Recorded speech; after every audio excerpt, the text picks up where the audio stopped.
सुबह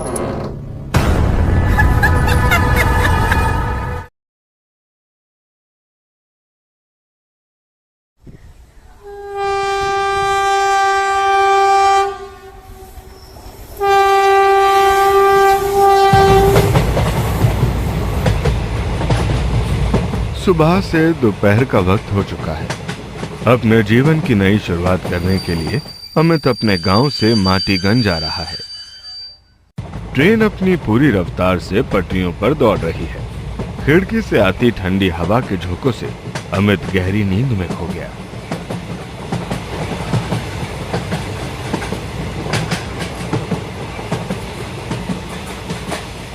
तभी अचानक से ट्रेन का ब्रेक लगा और अमित की नींद टूट गई।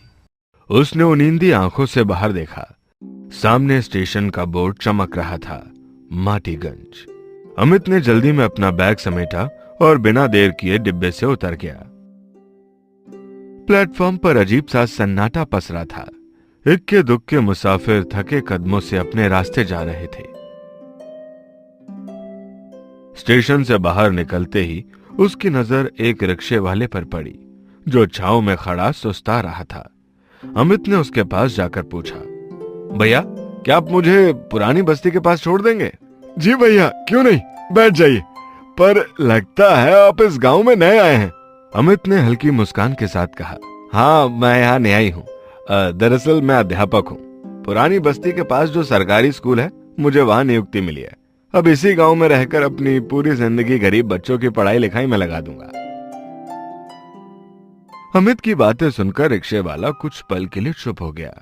उसकी आंखों में हैरानी भी थी और कहीं ना कहीं उम्मीद की चमक भी।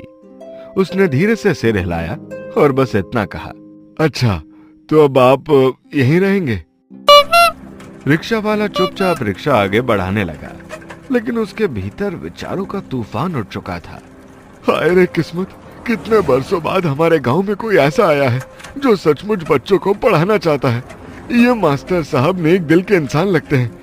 लेकिन अगर अभी मैं इन्हें बता दूं कि जिस स्कूल में ये पढ़ाने जा रहे हैं वो अब खंडहर बन चुका है, छतें टूटी पड़ी हैं, दरवाजों पर जंग खा गया है और वहाँ बच्चों की खुशपुसाहट की जगह अब जुआरियों की गालियों और शराबियों की बोतलों की खनक सुनाई देती है, तो शायद ये मास्टर जी यहीं से वापस लौट जाएंगे और फिर हमारे गाँव के बच्चों के हिस्से में वही अंधेरा रह जाएगा।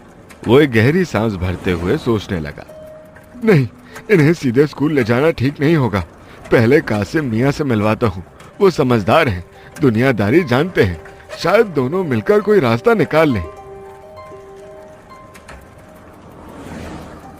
अगर इन मास्टर साहब का दिल पिघल गया तो कौन जाने सरकार से मदद ले आए, गांव वालों को साथ जोड़ लें और फिर उस सुनसान पड़े स्कूल में बच्चों की किलकारियां गूंज उठे, हवा में फिर से किताबों की खुशबू घुल जाए और हमारे गांव की जिंदगी से अंधेरा मिट जाए। रिक्शे वाले ने अपने मन की सारी बातें दबाकर अमित की ओर देखा और मुस्कुराते हुए बोला, भैया आप निश्चिंत रहिए, मैं आपको सही जगह पहुंचा दूंगा। लगता है सफर ने आपको काफी थका दिया है। आइए, सबसे पहले मैं आपको पुरानी बस्ती के उस जाने पहचाने मोड़ तक ले चलता हूँ जहाँ कासिम मियाँ की चाय की दुकान है। मिट्टी के कुल्हड़ में उबलती चाय की खुशबू जैसे ही आपकी सांसों में घुल जाएगी, दिन भर की सारी थकान पल भर में मिट जाएगी। कासिम मियाँ के बारे में पूरा गांव जानता है, नेक दिल, हंसमुख और मेहमान नवाज। यकीन मानिए, उनके हाथों की बनी चाय सिर्फ जायका ही नहीं, सुकून भी देती है। और हाँ, फिक्र मत कीजिए, आपके ठहरने का इंतजाम भी वही कर देंगे।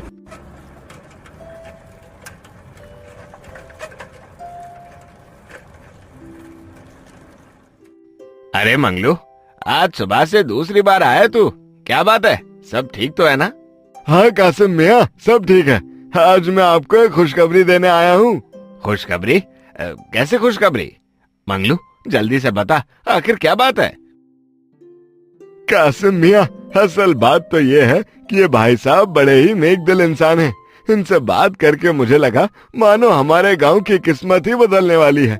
ये पेशे से अध्यापक हैं और सरकार ने इनकी नियुक्ति हमारे गांव के स्कूल में बच्चों को पढ़ाने के लिए की है। अब जरा सोचिए, अगर इन्हें पता चल गया कि वो सरकारी स्कूल तो अब खंडहर बन चुका है, जहां बच्चों की जगह दिन रात जुआरी और नशेड़ी डेरा जमाए रहते हैं, तो ये बेचारे शायद यहीं स्टेशन से ही वापसी की ट्रेन पकड़ लें।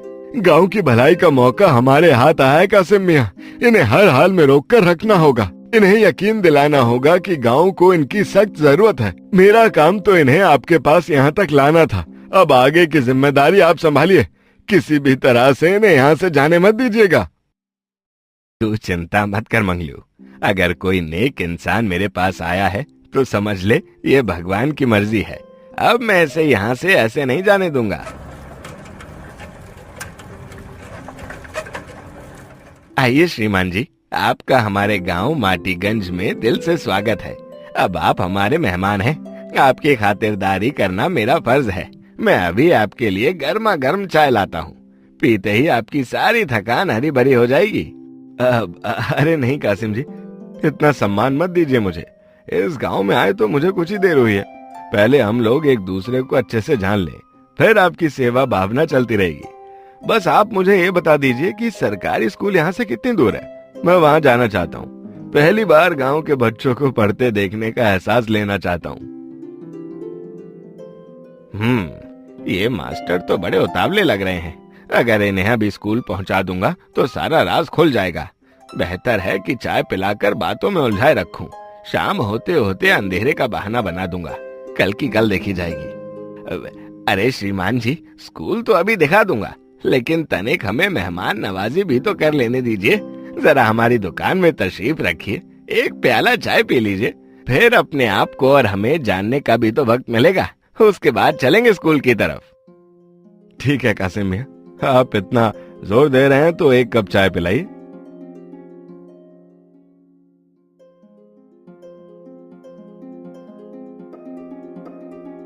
वाह कासिम मियां, आपकी चाय तो सचमुच अमृत के समान है।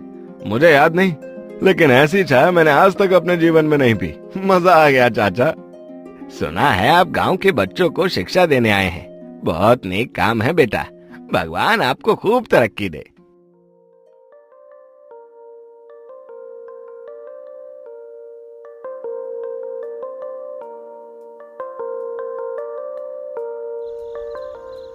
अरे चाचा, ये तो शाम हो गई। बातों में हम इतना खो गए कि समय का पता ही नहीं चला। अब सच कहूं तो मैं बहुत थक गया हूँ। एक काम कीजिए, अभी मेरे ठहरने का बंदोबस्त कर दीजिए। कल सुबह तरोताजा होकर स्कूल का मुआयना करेंगे। अरे बेटा, मैंने आपके आराम का बंदोबस्त पहले ही कर रखा है। आपका कमरा तैयार है। जाइए, चैन से सो जाइए। मैं अभी थोड़ी देर में आपके खाने पीने का इंतजाम करता हूँ। ठीक है चाचा, मैं चलता हूँ। थकान इतनी है कि शरीर टूट रहा है। एक नींद ले लेता हूँ, उसके बाद रात में खाने का इंतजाम कर देना। अमित जाने ही वाला होता है कि कासिम मियां अचानक रुक कर गंभीर हो जाते हैं। बेटा, जरा एक बात का ध्यान रखना। तुम्हारे कमरे से थोड़ा आगे जो तालाब का किनारा है ना, वहां मत जाना। क्यों कासिम मियां, वहां कुछ है क्या? नहीं बेटा, वहां तो एकदम सुनसान रहता है। अंधेरे में कोई आता जाता नहीं, इसीलिए मना किया है। अब और कुछ नहीं। ठीक है चाचा, मैं ध्यान रखूं। अमित पूरे दिन की थकान से चूर था। बिस्तर पर लेटते ही उसकी आंखें कब बोझिल हुईं और नींद ने उसे अपने आगोश में ले लिया, उसे खुद भी नहीं पता चला। लेकिन ये कोई साधारण नींद नहीं थी। कुछ ही पलों बाद उसकी सोती आंखों में एक अजीब सा सपना उभरने लगा। दुकान के बोर्ड पर धुंधली सी परत जमी है, लेकिन उस पर साफ साफ लिखा है सन 1925। अमित का दिल एकदम से धड़क उठा। दुकान के सामने एक औरत खड़ी थी। उसका चेहरा पूरी तरह से लाल चुनरी से ढका हुआ था। दोनों हाथ फैलाकर वो सीधे अमित को अपनी ओर बुला रही थी। उसके इशारों में एक अजीब खिंचाव था, मानो सदियों से वो अमित का इंतजार कर रही हो। वो धीरे धीरे उस औरत की तरफ बढ़ रहा था। उसके हर कदम के साथ सन्नाटा और गहरा होता जा रहा था। अचानक एक हवा का तेज झोंका आया। उस झोंके से औरत की चुनरी एक ओर उड़ गई और तभी अमित की आंखें जैसे झम गईं। उसका दिल तेजी से धड़कने लगा, क्योंकि सामने जो चेहरा था वो कोई साधारण चेहरा नहीं, वो तो एक सड़ा गला कंकाल था। आंखों की जगह खोखली काली गुफाएं और हड्डियों पर झूलती चमड़ी के टुकड़े। अमित का गला सूख गया, पांव जैसे जमीन में धंस गए। लेकिन उस डरावने कंकाल का चेहरा अचानक हिलने लगा और फिर एक भयानक भारी आवाज गूंजी। मैं पिछले 100 सालों से इसी बाजार में तुम्हारा इंतजार कर रही हूँ अमित।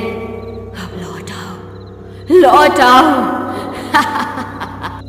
उसकी खौफनाक हंसी पूरे बाजार में गूंज उठी। अमित चीखने ही वाला था कि अचानक उसकी आंख खुल गई। वो बहुत डरा हुआ था, सारा बदन पसीने से तर था। उसने खुद को समझाया, ये बस एक सपना था। हाँ, बस एक सपना। लेकिन दिल की धड़कन अब भी बेकाबू थी। घबराहट इतनी बढ़ गई कि वह बिस्तर पर नहीं रह सका। वो दबे पांव कमरे से बाहर निकल आया। रात का सन्नाटा और भी गहरा था। ठंडी हवा में सिहरन थी। अमित कुछ दूर तक टहलने लगा, मानो खुद को बहला रहा हो। कुछ दूर पैदल चलने के बाद उसकी नजर सामने पड़ी। वहां वही तालाब था और उस तालाब के किनारे उसे वही बाजार का दृश्य दिखने लगा, ठीक वैसा ही जैसा उसने सपने में देखा था। अमित की आंखें फटी की फटी रह गईं। वो दृश्य उसकी आंखों के सामने जैसे थम गया हो, मानो कोई अदृश्य ताकत उसे वहां बांध देना चाहती हो। अमित की रगों में अब डर की लहर दौड़ गई थी। उसके भीतर एक ही सवाल बार बार गूंज रहा था, आखिर ये सब मेरे साथ ही क्यों हो रहा है? अब वो उस पल से दूर होना चाहता था, इसलिए वह बिना कुछ बोले दबे पांव अपने कमरे की तरफ भागा और सारी रात बेचैनी में करवटें बदलता रहा। हर पल उसे लग रहा था जैसे कोई अनजानी नजर उसे ताक रही हो। उसे अब सिर्फ सुबह का इंतजार था। सुबह की पहली किरण फूटते ही अमित बेचैन मन से कासिम मियां की दुकान की तरफ पहुंचा। उसका चेहरा जर्द पड़ा हुआ था।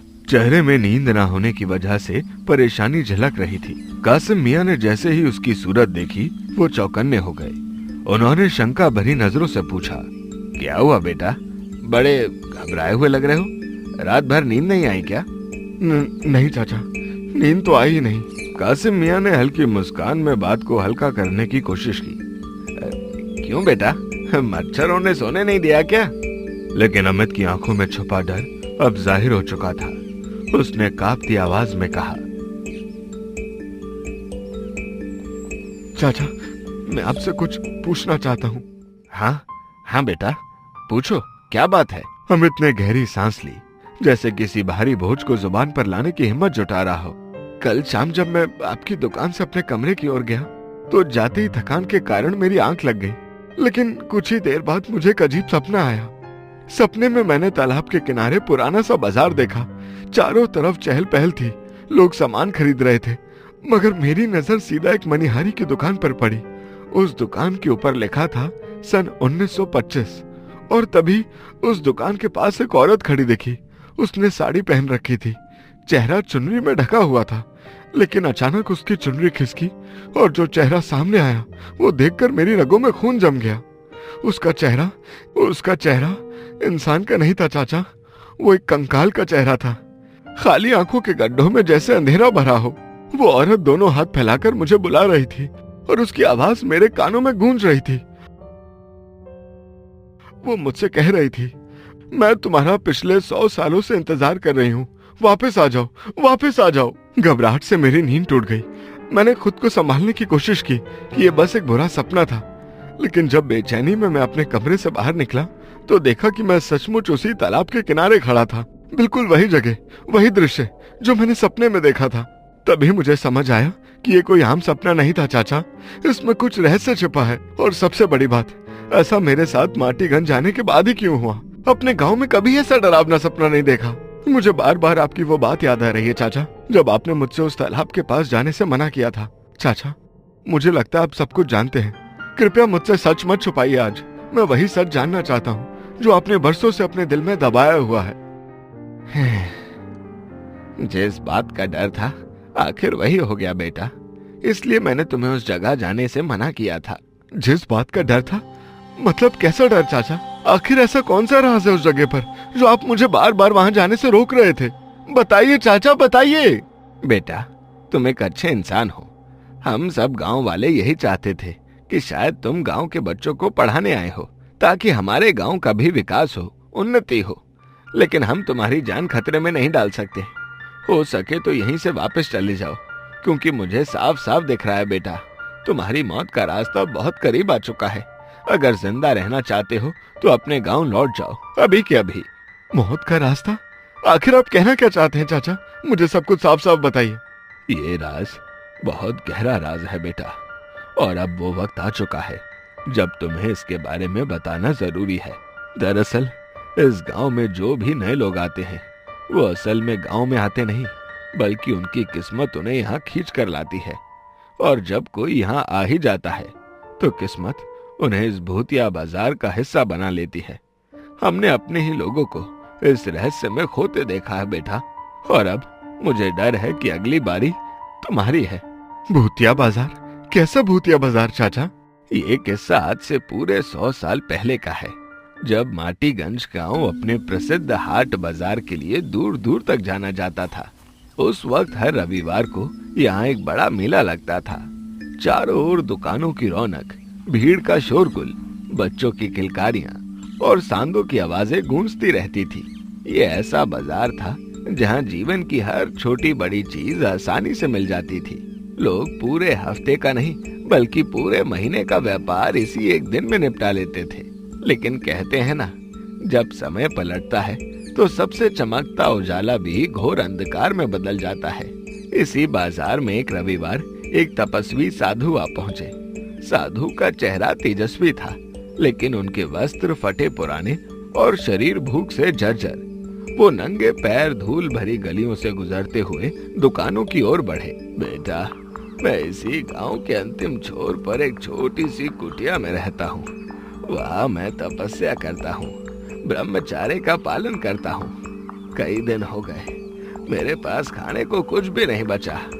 अगर तेरी कृपा से थोड़ा सा साग सब्जी मिल जाए तो मैं तेरा बहुत आभारी होऊंगा। लेकिन वो सब्जी वाला हंस पड़ा और गुस्से से उसे धक्का दे दिया। भाग यहाँ से, वो भिखारी! सुबह सुबह दुकान खुली भी नहीं और तू भीख मांगने चला आया। पैसे हैं तो खरीद ले, वरना दफा हो जा। तेरे जैसे ढोंगी साधु हमारे लिए बोझ हैं, निकल जा, नहीं तो लात घूसों से तेरी हड्डी पसली तोड़ दूंगा। साधु अपमान सहते हुए आगे बढ़े और एक किराने की दुकान पर पहुंचे। बेटा, मैं भगवान का भजन करने वाला एक तपस्वी हूँ, अकेला जीवन जीता हूँ। अगर तेरी दया से थोड़ा सा राशन मिल जाए तो ये मेरे लिए प्रभु का आशीर्वाद होगा। लेकिन वहाँ भी उन्हें वही तिरस्कार झेलना पड़ा। ढोंगी साधु, भगवान का नाम लेकर लोगों को बेवकूफ बना रहा तू।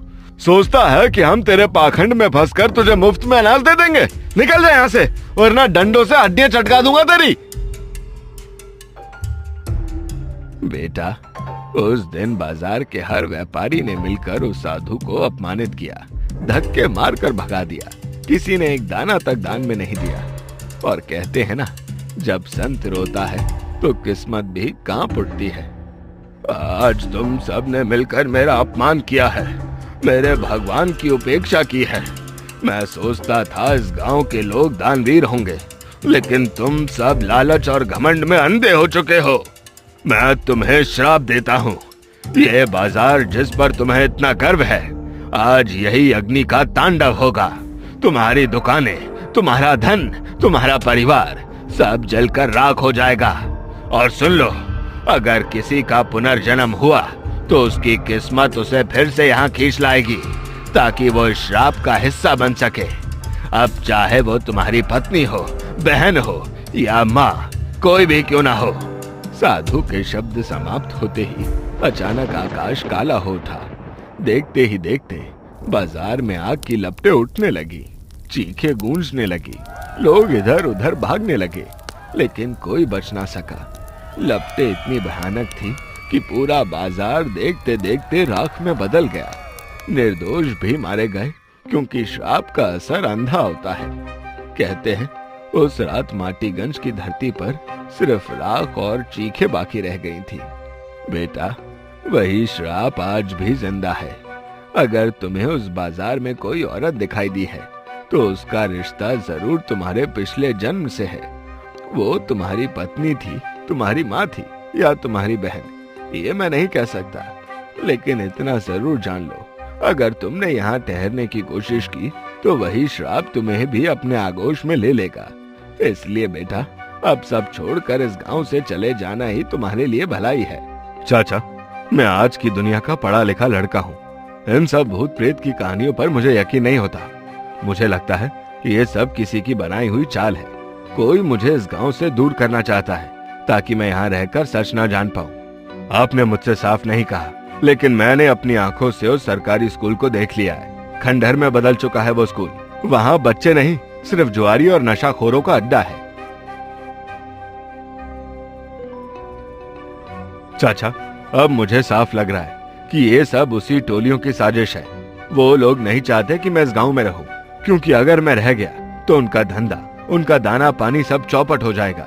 इसलिए मुझे डराने की कोशिश की जा रही है। बेटा, मैं मानता हूँ कि तुम आज की दुनिया के समझदार इंसान हो, पढ़े लिखे हो, लेकिन जो कुछ मैंने कहा वो बिल्कुल झूठ नहीं था। इस गांव के अंधेरे में कुछ ऐसी बातें हैं जिन्हें आंखों से देखे बिना कोई यकीन नहीं करेगा, पर वो है और बहुत भयानक है। बाकी तुम समझदार हो, अपनी समझ से फैसला कर लो बेटा।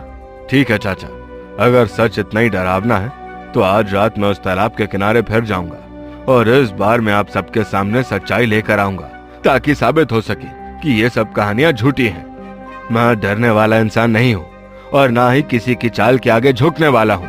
अब मैं चलता हूँ चाचा, आज रात ही सच का पर्दाफाश करूंगा। रात का सन्नाटा, तालाब के किनारे रात के अंधेरे ने जैसे पूरे गांव को अपनी चादर में लपेट लिया था। अमित ठान चुका था कि चाहे कुछ भी हो, वो आज इस रहस्य का पर्दाफाश करके ही रहेगा। कदमों की आहट दबाए हुए वो तालाब के पास पहुंचा, लेकिन वहां सब कुछ सामान्य लग रहा था। ना वो भीड़, ना वो बाजार, ना वो आग। अमित वहीं पत्थर पर बैठ गया। समय बीतता गया। आधी रात का सन्नाटा अब कान फाड़ने लगा था। दूर कहीं कुत्ते भौंक रहे थे और ठंडी हवा के झोंके पानी की सतह पर लहरें बना रहे थे। थके हारे अमित की आंखें अब भारी होने लगी और कुछ ही पलों में वो नींद के आगोश में चला गया। रात का रहस्य खुलता है। अचानक अमित ने करवट ली और धीरे धीरे आंखें खोली। सामने वही औरत खड़ी थी, साड़ी में। उसकी आंखें जैसे किसी अजीब जादू से भरी हुई थी। अमित चौंक तो गया, लेकिन डर धीरे धीरे उसके अंदर से निकलता गया और वो औरत बस उसे एक टक देखे जा रही थी। उसकी निगाहों में ऐसा सम्मोहन था कि अमित अन्यास ही उसमें खोने लगा। और तभी सब कुछ बदल गया। अमित अब एक अलग ही दुनिया में था। उसके सामने एक सुंदर सा घर। अंदर से आवाज आई, जल्दी चलो जानवी, वरना बाजार पहुंचते पहुंचते देर हो जाएगी। दरवाजे से एक सुंदर स्त्री बाहर आई, वही औरत, पर बस इस बार उसका नाम था जानवी। बाजार पहुंचते ही चारों तरफ रौनक थी। लोग खरीदारी में मग्न थे। जानवी मनिहारिन की दुकान से श्रृंगार का सामान चुन रही थी। वहीं पास में अमित ने देखा कुछ लोग एक साधु का अपमान कर रहे थे। साधु की आंखें लाल हो गई। उसने क्रोध में आकर आकाश की ओर हाथ उठाए और मंत्रोच्चारण शुरू कर दिया। अचानक आसमान काला पड़ गया, हवा तूफानी हो गई और पल भर में पूरा बाजार आग की लपटों में जलने लगा। जानवी, जल्दी चलो यहाँ से, ये आग हमें जला देगी। लेकिन जानवी अभी भी उसी दुकान में थी। चारों ओर अफरा तफरी मच चुकी थी। लोग चीखते चिल्लाते हुए जलकर राख हो रहे थे। जानवी ने देखा तो पूरा बाजार आग की लपटों में जल रहा था। ये क्या हो गया? सुनिए जी, हमारी अभी तो शादी हुई है। मैं शादी के बाद पहली बार आपके साथ इस बाजार में आई थी, लेकिन अब लगता है ये हमारा आखिरी दिन है। मैं मरना नहीं चाहती, मुझे बचा लीजिए। अमित ने उसका हाथ पकड़ लिया और दोनों भागने लगे। लेकिन साधु के श्राप की जकड़ इतनी प्रबल थी कि कोई भी इंसान उस बाजार से निकल नहीं सका। सब कुछ जलकर राख हो गया। अमित और जानवी का आखिरी पल था। चारों तरफ धधकती आग थी। लपटों में लिपटे लोग चीखते हुए गिर रहे थे। लेकिन इस भयावह मौत के बीच भी अमित और जानवी एक दूसरे का हाथ थामे खड़े थे। जानवी, इस जन्म में तो हमारी जोड़ी अधूरी रह गई, लेकिन पति पत्नी होने के नाते हमारा साथ अगले 7 जन्मों तक रहेगा। अगर हम में से किसी का भी पुनर्जन्म हुआ तो दोनों में से कोई भी लौटकर जरूर वापस आएगा और इसी बाजार में हमारा मिलन होगा। ये हमारा एक दूसरे से वादा है। दोनों की आंखों से आंसू बह रहे थे और फिर उनके शरीर राख में बदल गए, लेकिन आत्माएं हवा में ऊपर उठ गई, हाथों में हाथ डाले, अपनी ही जलती हुई लाशों को देखते हुए धीरे धीरे आकाश में विलीन हो गई। अमित की आंखें खुली, सामने वही औरत, लेकिन अब उसका रूप कंकाल में बदल चुका था। जानवी, अब मैं समझ गया, तुम मेरी पत्नी थी और इतने सालों से मेरा इंतजार कर रही थी। मेरा पुनर्जन्म तो हो गया, लेकिन किस्मत मुझे तुम्हारे पास खींच लाई। चलो, अब मैं अपना वादा निभाने आया हूँ, मुझे अपने साथ ले चलो जानवी। जानवी ने धीरे धीरे अपना ठंडा अस्थि पंजर जैसा हाथ उसकी गर्दन पर रखा और अगले ही क्षण हड्डियों के टूटने की भयानक आवाज गूंजी। अमित का शरीर जमीन पर गिर गया, उसकी आत्मा जानवी के साथ आसमान में उड़ने लगी। अमित अपने मरे हुए शरीर को मुस्कुराते हुए देख रहा है, लेकिन दोनों हाथों में हाथ डाले रात के आकाश में विलीन हो गए। कुछ दूर पर खड़े कासिम चाचा, मंगलू और गांव के लोग ये सब देख रहे थे। मत का बड़ा अजीब खेल है। गलती कुछ लोगों की होती है, लेकिन भुगतना सबको पड़ता है। वो साधु का श्राप आज भी जिंदा है। हमारे मास्टर जी गांव की उन्नति के लिए आए थे, लेकिन समय की मार उन्हें कहीं और ले गई। याद रखना, ये श्राप कभी खत्म नहीं होगा। लोग पुनर्जन्म लेते रहेंगे और किस्मत उन्हें बार बार इस श्राप की जकड़ में खींच लाएगी। अमित और जानवी को किसी और की गलती की सजा भुगतनी पड़ी, लेकिन हमारे मास्टर जी को खोने का गम इस दिल में हमेशा जिंदा रहेगा, क्योंकि एक नेक दिल इंसान जब इस दुनिया से जाता है तो सबको रुला देता है।